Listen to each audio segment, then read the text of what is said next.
Assalamualaikum sir, my name is Faiza Star, roll number 5073.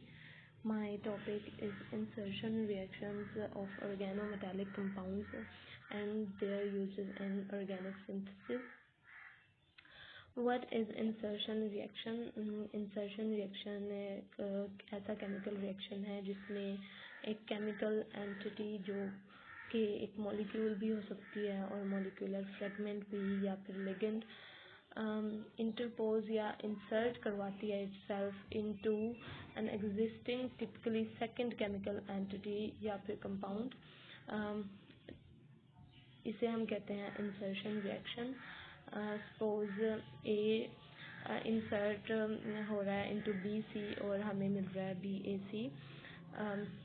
So in insertion a coordinated two electron ligand AB can insert itself into MX bond to give us MABX. Insertion reactions जो हैं वो migratory insertion reaction भी कहलाते हैं.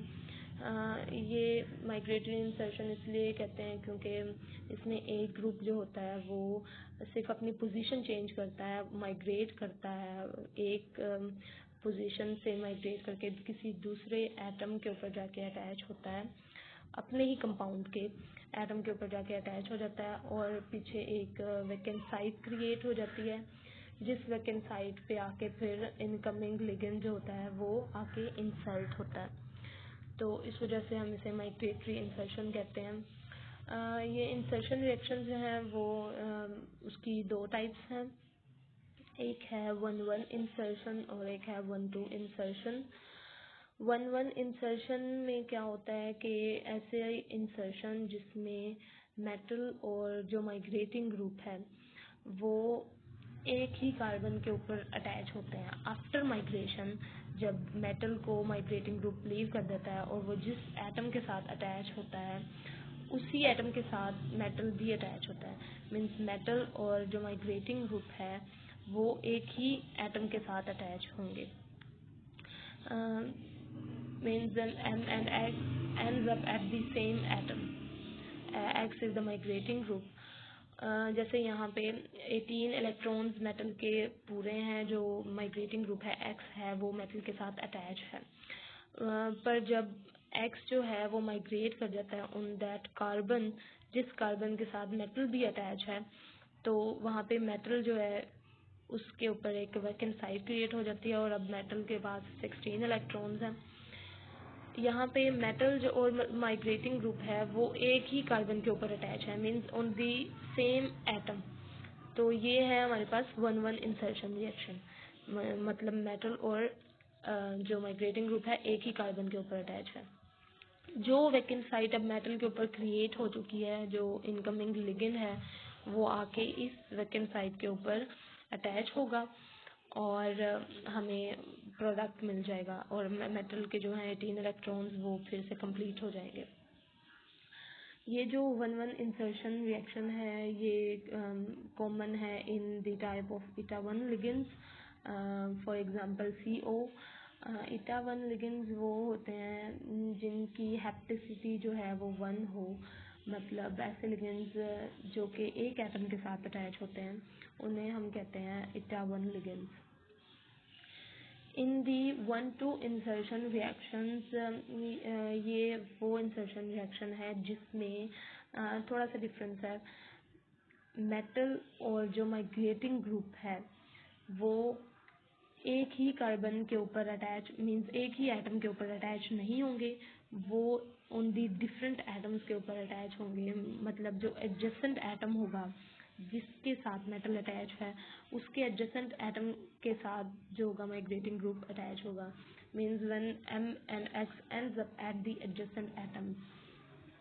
यहाँ पे metal के साथ माइग्रेटिंग ग्रुप अटैच है, 18 इलेक्ट्रॉन कंप्लीट हैं. आफ्टर रिएक्शन जो है मेटल को माइग्रेटिंग ग्रुप ने लीव कर दिया और उधर एक वैकेंट साइट जो है वो क्रिएट हो गई है और जो माइग्रेटिंग ग्रुप है वो जाकर C2 जो कार्बन 2 है उसके ऊपर जाके अटैच हुआ है, जबकि जो मेटल है वो अटैच है ऑन दी C1 और जो माइग्रेटिंग ग्रुप है वो एडजेसेंट कार्बन है, जो C1 के एडजेसेंट है मेटल एटम सॉरी, उसके ऊपर जाके माइग्रेटिंग ग्रुप अटैच हुआ है। ये है 1-2 insertion reactions, means both the metal and migrating group ends up at the adjacent atoms. Metal is on the C1 and the migrating group is on C2.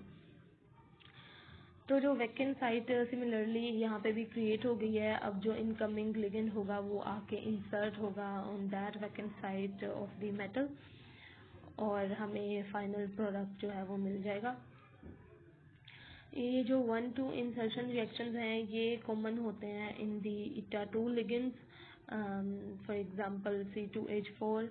eta2 ligands वो ligands हैं जो कि जिनकी हैप्टिसिटी 2 होती है, जो अपने 2 एटम्स के साथ अटैच होते हैं, उन्हें हम कहते हैं eta2 लिगेंड्स। कुछ लिगेंड्स ऐसे होते हैं जो कि बहुत मैकेनिज्म्स शो करते हैं, मींस वो 1-1 इंसर्शन रिएक्शंस भी शो करते हैं और 1-2 इंसर्शन रिएक्शंस भी शो करते हैं। तो इसमें एग्जांपल है SO2 की। और इसके अलावा क्राइटेरिया जो है वो माइग्रेटरी इंसर्शन का वो क्या है वो हम देखेंगे। मतलब कौन सी कंडीशंस माइग्रेटरी इंसर्शन के लिए ज़रूरी होती हैं। इसमें सबसे पहले है कि जो माइग्रेटिंग ग्रुप है वो कोई भी हो सकता है, वो कोई भी कंपाउंड जो सैचुरेटेड भी हो सकता है और अनसैचुरेटेड भी हो सकता है, ऐसा कोई भी ग्रुप, जैसे कि फिनोल भी हो सकता है या हाइड्रोजन भी। फिनोल अनसैचुरेटेड है और ये माइग्रेटिंग ग्रुप कुछ भी हो सकता है। दूसरा ये है कि वो ग्रुप जिसके ऊपर माइग्रेटिंग ग्रुप अटैच होगा, वो जिसके ऊपर जाके माइग्रेटिंग ग्रुप अटैच होगा वो ग्रुप उसको होना चाहिए unsaturated. The group on which migrating group will get attach at the time of reaction should be unsaturated. मतलब उसमें सिंगल बॉन्ड ना हो, डबल या ट्रिपल बॉन्ड हो। जैसे अगर हम कार्बन की ही बात करें तो अगर कार्बन के पास 4 सिग्मा बॉन्ड्स हैं देन इट मीन्स वो अनसैचुरेटेड नहीं है, वो सैचुरेटेड है। तो डबल और ट्रिपल बॉन्ड्स होने चाहिए। इसके अलावा थर्ड है कि 3 मेंबर ट्रांजिशन स्टेट जो है वो इन द माइग्रेटरी इंसर्शन बनती है। इस 3 मेंबर ट्रांजिशन स्टेट के बनने के लिए जो पोजीशन है वो मैटर करती है, एक्स और वाई। वाई मीन्स जिसके ऊपर जाके जो माइग्रेटिंग ग्रुप अटैच होगा और एक्स है माइग्रेटिंग ग्रुप। इनकी 3 मेंबर ट्रांजिशन स्टेट बनती है। तो इसके लिए जो पोजीशन है एक्स और वाई की वो सिज होनी चाहिए। अगर वो नहीं होती तो 3 मेंबर ट्रांजिशन स्टेट जो है वो नहीं बनेगी। इसके अलावा uses of organometallics in organic synthesis है, जिसमें ऑर्गेनोमेटालिक कंपाउंड्स की एक अच्छी खासी रेंज जो है वो ऑर्गेनिक कंपाउंड्स के सिंथेसिस में यूज़ होती है। इसकी जो बेसिक एग्जांपल है वो है Grignard reagent which is belongs two means organometallic compounds. इसमें ग्रिग्नार्ड रिएजेंट है जो वो हम उसको रिएक्ट करवा रहे हैं विद मेथनॉल। तो जो बॉन्ड होगा ग्रिग्नार्ड रिएजेंट का, मैग्नीशियम और कार्बन का जो बॉन्ड है वो ब्रेक होगा और जो ऑक्सीजन है वो जाके अटैच होगा विद दी मैग्नीशियम। यहाँ पे मैग्नीशियम और ब्रोमीन का ग्रिग्नार्ड रिएजेंट में बॉन्ड नहीं टूटेगा बिकॉज उनकी बॉन्डिंग स्ट्रॉन्ग है as compare to carbon and the magnesium. तो जो बॉन्ड होगा वो ब्रेक होगा विद कार्बन और मैग्नीशियम का जो बॉन्ड है वो ब्रेक होगा और जो ऑक्सीजन होगी वो जाके अटैच होगी विद मैग्नीशियम।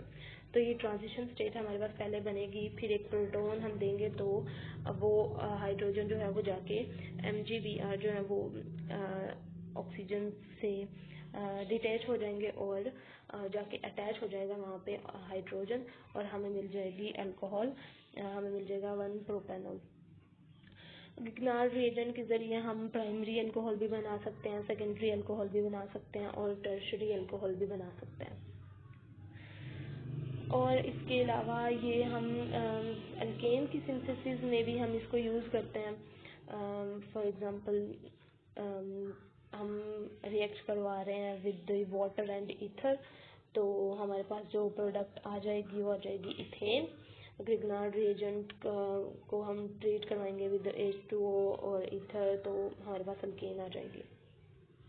इसके अलावा कार्बोक्सिलिक एसिड की सिंथेसिस में भी ये यूज़ हो रहा है, और इसमें क्या हो रहा है कि CO2 और ईथर के साथ हम इसे पहले रिएक्ट करवा रहे हैं, तो इन दी फर्स्ट स्टेप जो उसी तरह मैग्नीशियम और जो कार्बन है उसका बॉन्ड ब्रेक हो रहा है, और जो ऑक्सीजन है वो जाके अटैच हो रही है, CO2 की जो ऑक्सीजन है वो मैग्नीशियम के साथ जाके अटैच होगी, और ट्रांजिशन स्टेट हमारे पास एक बनेगी। फिर उसी तरह हम हाइड्रोजन एक प्रोवाइड करेंगे, तो सेकेंड स्टेप में हमारा बन जाएगा प्रोपेनोइक एसिड। तो कार्बोक्सिलिक एसिड भी हम बना लेंगे by using Grignard reagent. Other applications इसमें ऑर्गेनोमेटालिक्स में आ जाता है कि they are used for the protection and stabilisation of the unsaturated organic fragments. जो होते हैं हमारे अनसेचुरेटेड ऑर्गेनिक फ्रेगमेंट्स होते हैं, उनकी प्रोटेक्शन और उनको स्टेबल रखने में ऑर्गेनोमेटालिक्स जो है बड़े हेल्पफुल होते हैं। तो उसके लिए भी हम इसे उस वजह से हम इसे यूज़ करते हैं। For example protection of arenes, dienes and alkynes वगैरह वगैरह, जो अनसेचुरेटेड ऑर्गेनिक फ्रेगमेंट्स होते हैं उनको स्टेबल रखने के लिए। जो ऑर्गेनोमेटालिक्स होते हैं they also do the nucleophilic and electrophilic reactions on the hydrocarbon ligands. जो हाइड्रोकार्बन लिगेंड्स होते हैं उस पर इलेक्ट्रोफिलिक और न्यूक्लियोफिलिक रिएक्शन करते हैं। फॉर एग्जांपल कार्बन अनाइंस की एडिशन O2 मेथॉक्सी साइक्लोहेक्साडाइनाइल। इसके अलावा various nucleophilic reactions on complexes पे various nucleophilic reactions for synthesis of dendron and dendrimer. Dendron और डेंड्रीमर ये हाईली कम्प्लेक्स और स्ट्रक्चर्स हैं, कम्प्लेक्स कंपाउंड्स हैं, ऑर्गेनिक कंपाउंड्स हैं, जो कि नर्व सेल्स में ये स्पेशल स्ट्रक्चर्स होते हैं उसमें पाए जाते हैं।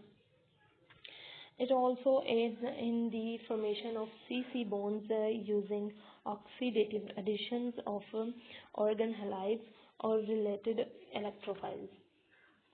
So it was all about my topic. Thank you so much.